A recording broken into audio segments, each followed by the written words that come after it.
Good afternoon students. आज हम आपके बसंत भाग 1 का दूसरा चैप्टर पढ़ेंगे जिसका नाम है बचपन। यह एक संस्मरण है। संस्मरण मीन्स हमारे स्वयं की यादों का वर्णन करना, जो कि यहाँ लेखिका ने किया है। इस पाठ की लेखिका है कृष्णा सोबती। सबसे पहले हम कृष्णा सोबती का जीवन परिचय जानेंगे। इनका जन्म 18 फरवरी 1925 को गुजरात में हुआ था, जो कि अब पाकिस्तान में है। विभाजन के बाद वे दिल्ली आकर बस गईं। तभी से यहीं रहकर उन्होंने साहित्य सेवा की।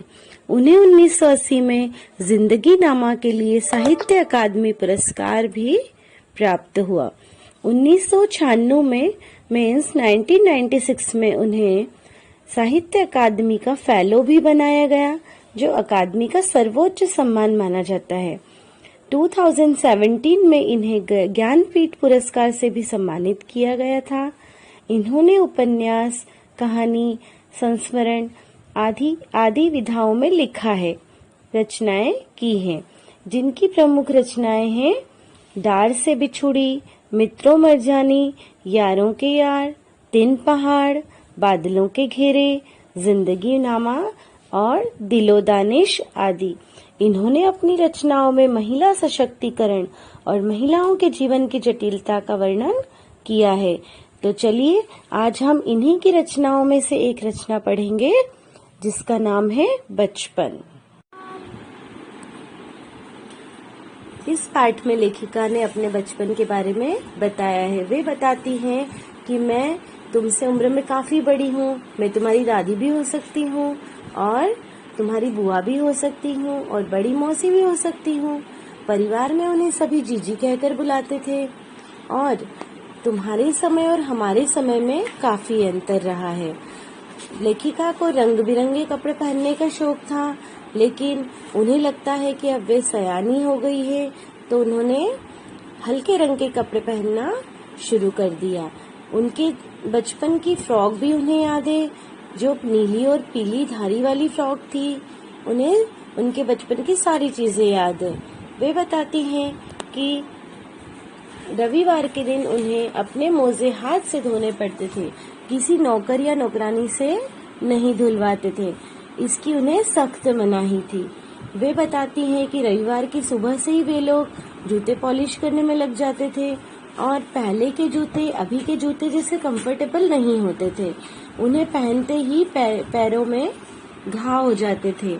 थोड़ी लंबी यात्रा पर जाना रहता था तो वे अपने साथ रुई रखते थे।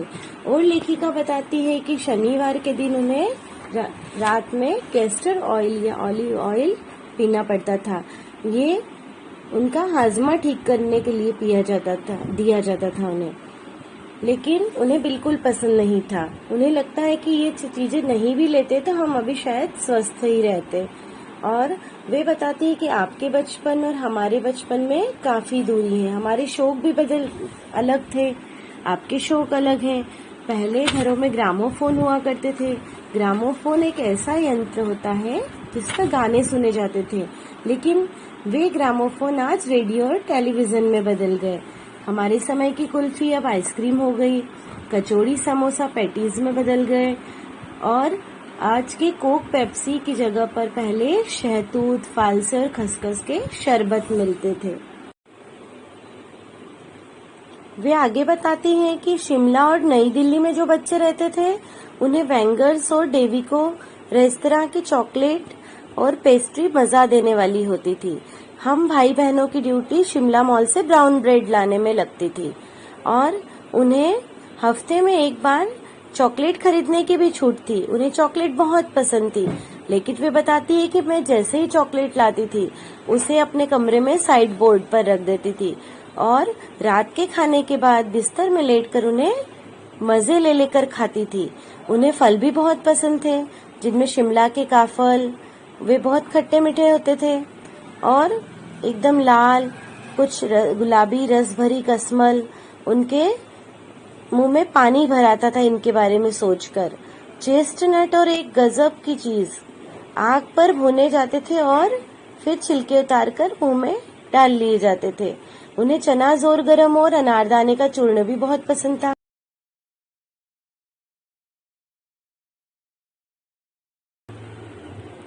वे बताती हैं कि चना जोर गरम की जो पुड़िया पहले अभी बनती है, वैसी ही पुड़िया पहले भी बनाई जाती थी और उसका एक फेमस गाना भी था चना जोर गरम का।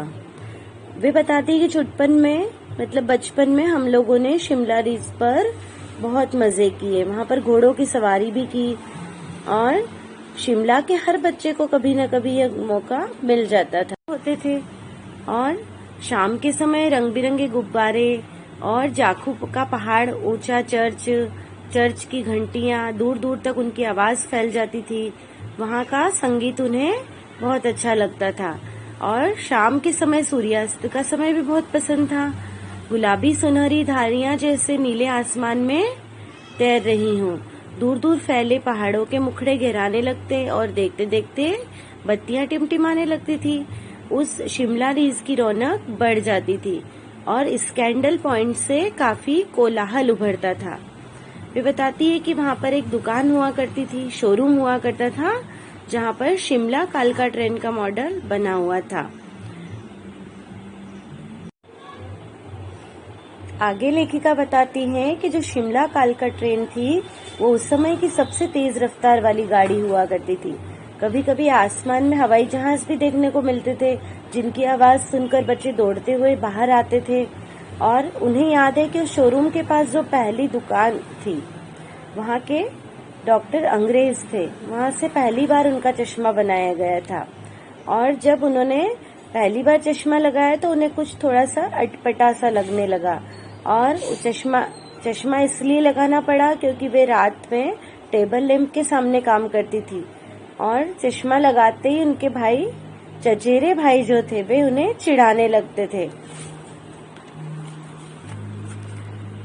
वे उन्हें चिढ़ाने के लिए ऐसा बोलते थे, ताकि आंख पर चश्मा लगाया ताकि सूझे दूर की, यह नहीं लड़की को मालूम सूरत बनी लंगूर की। ऐसे सुनकर लेखिका को कभी कभी गुस्सा भी आ जाता था, लेकिन जब वो चले जाते थे तो वे कांच के सामने खड़े होकर अपने आप को देखती रहती थी। कभी सिर पर अपने भाई की टोपी लगा लेती थी। उन्हें टोपियां लगाने का भी बहुत शौक था और उन्होंने कई तरह की हिमाचली टोपियां भी इकट्ठी करके रखी थी। इसी के साथ हमारा बचपन पाठ यहीं समाप्त होता है। Thank you. Have a nice day.